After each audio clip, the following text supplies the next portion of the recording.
Voici comment se présente l'alphabet Adlam.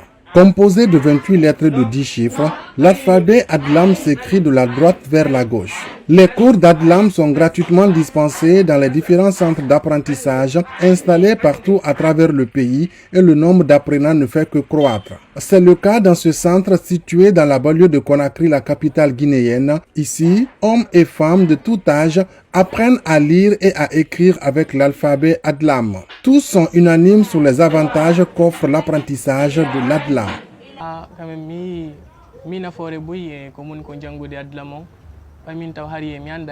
J'ai découvert l'écriture Adlam grâce à un maître et depuis, j'ai commencé à apprendre cette écriture. J'ai appris beaucoup de choses. Par exemple, avant, il y avait des mots que je n'arrivais pas à prononcer, mais aujourd'hui, je les prononce bien. Ici, j'ai appris plein de choses sur ma culture.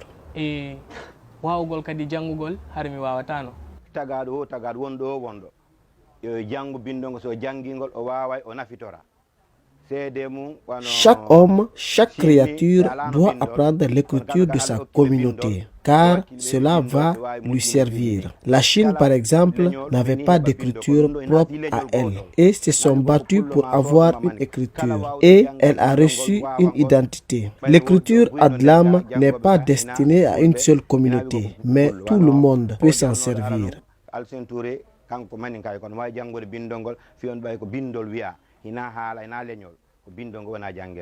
En plus des 28 lettres, l'Adlam comporte 6 autres lettres additionnelles qui servent à écrire à toutes les autres langues de la Guinée et de l'Afrique de l'Ouest. Selon ses promoteurs, sa création a un impact positif car l'Adlam facilite non seulement la communication, mais aussi l'écriture de la langue Peul. Adlam est une écriture vraiment très utile aujourd'hui, dans la mesure où cette écriture est déjà intégrée dans les systèmes de nouvelles technologies de l'information, que ce soit dans les ordinateurs, dans les téléphones portables, dans les iPhones, iPads, etc. Aujourd'hui, Adlam, si vous avez votre téléphone portable, vous pouvez utiliser Adlam comme vous utilisez le français, comme vous faisiez avec l'anglais, comme vous faisiez avec l'arabe.